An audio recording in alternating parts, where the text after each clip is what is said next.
So I've come a long way in my commercialisation journey. So I was involved in a commercialisation experience during my PhD, and I didn't really take it seriously. And I kind of thought it was interesting and probably didn't invest the energy in it that we needed to. And we actually took that experience to a number of companies. At the time, small molecules were really exciting, and there was companies starting up all over the place on it. And eventually it did fall over, partially because both our expectations and as my supervisor and myself, and our expertise was probably not as invested as it should be. And the journey I'm going to tell you about is something that's come from a kind of, is it going to work? Do I really want to do it? To I really am invested in it now, and my team is, that it's something that we really think is an exciting opportunity. And secondary to that, and probably primary to that from my perspective, is we really care about the outcome, and that's what's driving me to keep doing the work. So I'm going to try and not talk too much about the science, and I'm a lecturer, but I can't get the slide to move. Oh.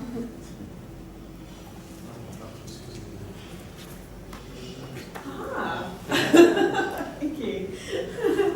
So let me tell you a little bit about my team and how the commercialisation fits into my team and my research. So as was so beautifully introduced, I'm really focused on chlamydia and women's health. So I said to you last night, I'm really a geek at heart. I care about these microbes and their processes in the biology and how they do their disease. But I really care about that because I care about how their disease affects humans. And I've built myself an identity in this space, and this is the space that my team's working on, is chlamydia and how it affects women's health. And what we know about chlamydia is it's increasing at insane rates. So in the past decade, it's increased by 400% in the Australian population. Now, if you go to the part of this is an increase in testing, but not solely. If you go to any low socioeconomic or Indigenous community in Australia and test your youth between 16 and 24-year-old, 25% of them will have a chlamydia infection right now. Many of those will be asymptomatic, so they won't know. They will not ask for a test. If the doctor says to them, do you want a test? They will say, oh yeah, okay, I should have a sexual health test. They will not actually use the words, I want a sexual health test, when they present to the doctors though. They'll go for something else, and if the doctor, who's frantically busy, remembers to ask, they will accept the test then. So we have a problem. We're not testing enough. We need to reach about 30 to 35% testing in that population to get the disease under control and bring down the rates. At the moment, our testing rate, particularly in things like Aboriginal medical services or rural health clinics, is more like 16%. So we're only at half what we need to do to get the disease under control. If we do the testing, we have a very effective antibiotic, azithromycin. It's ridiculously cheap, it works very well, only about 3 to 8% of patients fail treatment with it. So if we get it early, we have a good system to work on. But that's not working. Every condom ad, apart from the Grim Reaper ads, which were completely socially wrong, for many reasons, but I won't talk about here, every public health intervention since then to get people to use condoms is not working. So we either get our GPs to test more, and they're underfunded and busy, and it's not a high priority, and particularly in things like Indigenous medical service where chronic disease is a big priority, or we find another alternative to bring the disease down. So none of those things are working. So what happens? So for women and men, but I'm going to talk about women, I'm a little bit biased towards them. So when they have the infection, they don't seek treatment, it's asymptomatic. Some of them will get symptoms, they'll get PID. Some of them will resolve the infection with absolutely no problem. Many of them will get reinfected. We have about a 30 to 40% reinfection rate. 4 to 20% of them, depending on a range of other factors that we don't fully understand, will actually develop severe disease sequelae. Now what happens is the organism, I think I've got some pictures later, will actually not just affect the cervix and the lower genital tract, it'll ascend into the upper female reproductive tract. It'll sit there for quite a long time. It'll stimulate a damaging immune response from the person who's trying to clear the infection, and it will cause tissue damage. It can be really quite severe, scarring, complete blocking of the reproductive tract, to very minor deciliation, and the tissue just doesn't look right. All of those forms of damage, some of which we can detect easily, many of which we can't, result in infertility for the women. They don't know about it was during their youth. They often don't even know that they had an STI. They present at an IVF clinic in their 30s with no real understanding of why they're infertile. So what we're looking at, and the commercialisation project we're looking at, is how can we better diagnose these women who are infertile. At the moment, when they present at the IVF clinic, the routine workups involve testing for ovulation, testing their hormone status throughout their cycle, scanning to see if they have polycystic ovaries or endometriosis. And if all of those things come up negative, and symptomatic profiles, questionnaires about what their symptoms are and their experiences, if all of those things come up with no clear answer, so we don't think they've got polycystic ovary syndrome or we don't think they've got endometriosis, then we put them through a laparoscopy or a dye-based procedure. Both of these are quite invasive. Laparoscopy is painful and they're expensive. So the dye-based procedure, hysterosonography or sonohysterography, we actually put a dye into the uterus and we try and spray it out through the fallopian tubes, and we watch from the outside to see if the uterus and the fallopian tubes actually allow the dye to go through. If it doesn't go through, it means that there's severe occlusion there and the eggs can't get into the tissue where they need to be fertilised and to grow the fetus. So that's an instant chill factor, which is one of the main causes. If that still comes up without any indications, there can still be chlamydial damage, because we can have very subtle chlamydial damage that we don't see. And the laparoscopy is a very similar procedure, but it's much more invasive and painful for the women. So my team's really interested in a number of aspects of that disease. So we're interested in, the project we're going to talk to you about today is diagnosing it. We also have some space in the therapeutics that we're interested in. We're really interested in the biological mechanisms using lab models and the biological mechanisms using patient data and patient samples. And we actually don't think, even though I've drawn these separately, we don't think they're disconnected. So I don't believe that basic research and translational research exist like this. I actually think that they go hand in hand. And without understanding all of these mechanisms, we can't really develop true disease diagnostics. So that's the focus of our research. So all of these things go hand in hand with improved understanding, more and more projects to understand the space, but also publications and commercialisation opportunities. So this is just some pictures of those aspects of the disease that I was already talking about. So this is the really severe occlusion that we can actually detect. This is a fallopian tube, and there's no way an egg will get through here. If the egg does get to this point and gets fertilised, then the woman ends up with an ectopic pregnancy, which can result in death or at least emergency hospitalisation, surgery. It's very traumatic, and that is the pregnancy. So, working with the IVF clinicians, we've always worked with IVF clinicians and gynecologists. Talking to them, we identified that this problem where the women have to go through all of these procedures to identify their cause of infertility, and they're expensive and painful and it takes a lot of time, and they don't always correctly diagnose the chlamydial tubal damage anyway.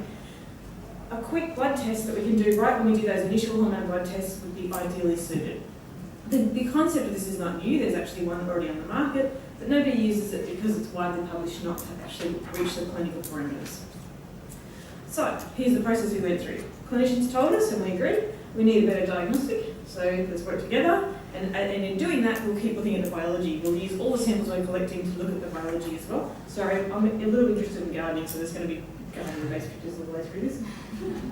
So what happened? Something's looking promising here. This could work. Let's test a bit further. It does work. Okay, let's start talking to bluebox.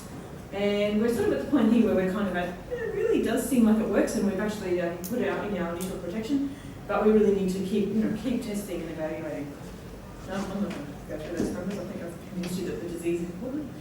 So it really did start with a little idea and a concept from the clinicians that the idea was needed. But it took a lot of evaluation, and a whole series of data were collected, and at the time we put in our initial application, I always get the phrases wrong, our provisional, we also filed a paper and published the data. So we basically put all three together so that we didn't disclose. So we're kind of in a race against the clock. One of the important things that's been important for our journey is that this is a really difficult clinical syndrome, and it's very hard to define it. So we already have involved a lot of people internationally in our team to do things like get our cohort definitions right, get our negative controls right, talk to clinicians the whole way to make sure that they really believe that they would use this. So a product like this is referred by a clinician. They write the pathology referral, so you need your clinicians on board right from the beginning, otherwise no one's ever going to use it. And they need to believe in it because there's a historical problem in the field that they don't believe in the only test that's on the market right now. Rightly, unfortunately. So at the moment what we're doing is we're about to go to PCT. We are putting through a number of screening trials. Our initial study had about 100 patients in it, and now we've got 348 new patients that we're screening. And we're also, in conjunction with that, with our IVF clinics, evaluating whether or not the invention is actually going to work and it's going to reduce the time to pregnancy and improve the pregnancy outcomes for the women involved. So we're working very closely with the clinicians, with bluebox, particularly with Lisa, to develop our idea and our product, but also to evaluate it with the people who are going to use it to make sure they've signed on to really being useful. As well as working with bluebox, we're constantly working through multiple funding streams to do this. This is a big project. It involves a lot of clinics and a lot of patient samples. So we're looking at heaps of different funding options to keep the project going. It has been, charity and Smart State funded up to now.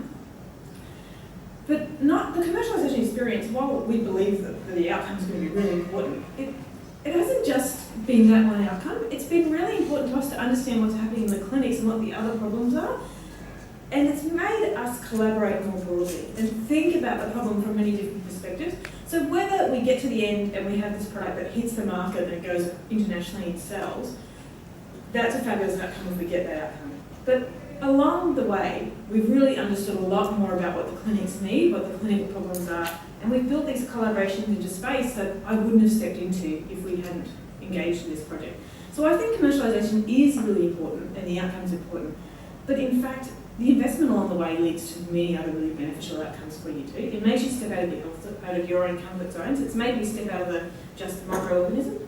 We've really looked at the clinical and the health economics along the way now for our product, if it'll actually help those clinics to save their bottom line. IVF in Australia is largely private clinics, and the bottom line matters more to them. The quality of life for the women, and we've looked, and it's basically led to other clinical studies and other epidemiological studies approaching us to take their samples and analyse them as well. So not only has it led us to collaborate more broadly, but it's put our name out there and people are now talking to us about our work. So right now we're doing that really important further evaluation and preparing to start talking to industry about our invention, our test, and we're constantly evaluating and considering our test. So really I think we've still got a number of checkpoints to go through, and we will, and I think that's a natural part of the process. But ultimately that will lead us to develop a much better product that the clinics will actually use, and along the way, a much better understanding of the disease and the problem.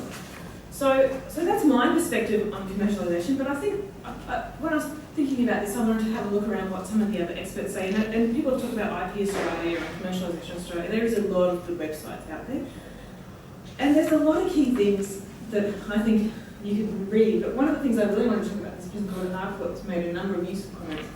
And there's a really big difference between taking that idea and that concept and taking it to an actual commercialisable entity.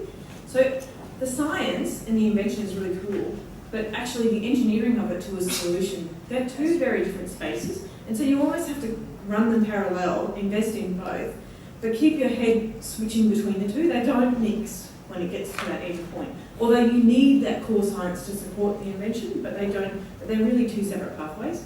And it's interesting, the industry in Australia, has had lots of ups and downs, and I thought these were some really interesting concepts about, don't rush it out there, make sure you're really sure before you go to industry, understand the differences about what industry cares about before you sort of get there. So the process we went through was really identify the problem. We worked with the end users, the clinics, all the way through. And we're constantly working with them. I think those are really important for us, that the end users care. And things that so far have been major factors to success are that the end users actually want it and the product's actually going to be deliverable and suit their needs. It's got to be able to be used when they're already doing blood tests. It's got to be affordable for the patients. It's got to give them the results they need. And a surprising learning experience I had is that when we started talking to the market, to the actual industry who we want to take the product over eventually, the things that make the decision isn't just, is it a good idea and does it perform well? They care about, does it fit our product suite? Do we already have a market space that we can market this product in? So the things that industry think about completely blow your mind. I was ready with numbers on performance and, the clinicians are going to use it, but in fact, those didn't even come up in some of our initial conversations. So you might find it quite surprising actually when you start talking to the industry perspective. You can control a lot of factors. You can make sure you still get your papers out when it's time, when you've made the appropriate projection. And you can adapt and modify, but you need to be ready, and I think that that Barry made that point really well as well. You need to communicate with the experts at bluebox, and you need to be ready to adapt and modify and change targets and change your tract a little bit to get the product performing. If you don't do that, I don't think you'll end up successful at the end. But I think you shouldn't dismiss it. It's got challenges, but so do research projects. You can do a great research project and end up with no paper because it actually fails. But I think you should do it because I think it translates your research into what it really is genuinely real impact. So research publications that you'll hear read is no doubt that's impact, but something that goes out there in the community is definitely an amazing impact. You can manage your risk by also publishing throughout the steps. So you can do it without compromising your outputs. It might take a little bit longer, but it can be done.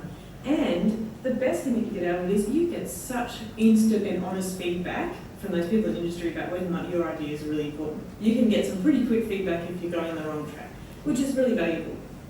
So I guess I just want to say that for me, it's been a really valuable experience. It's matured my research as well as my commercialisation expertise. I think working with bluebox has been an amazing experience in terms of the communication, particularly with Lisa, and the development of the product and the development of our package around it. And I think it is a beneficial part of your portfolio of research. But if you're going to do it, you need to really invest in it and take it seriously, give it the time, and be prepared for the headspace to be really different from the research stuff. But they benefit each other, so there's so many positives to it. So that's my perspective on research and commercialisation QUT.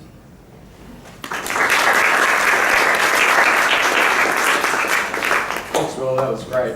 Does anyone have any questions for Willa?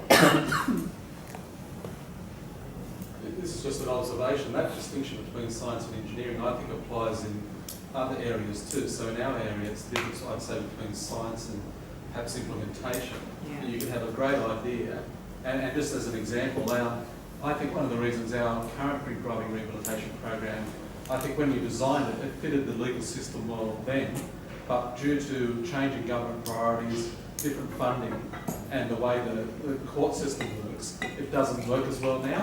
So it really highlights that you need to understand well the context in which you want to implement something, and that's as important as the science in the end. I think so, or more important in the end if you really are going to commercialise, because it'll just fall over if it just doesn't fit the space that needs it. Yeah. And actually, I think it gives you value. It really does give you value to things like that.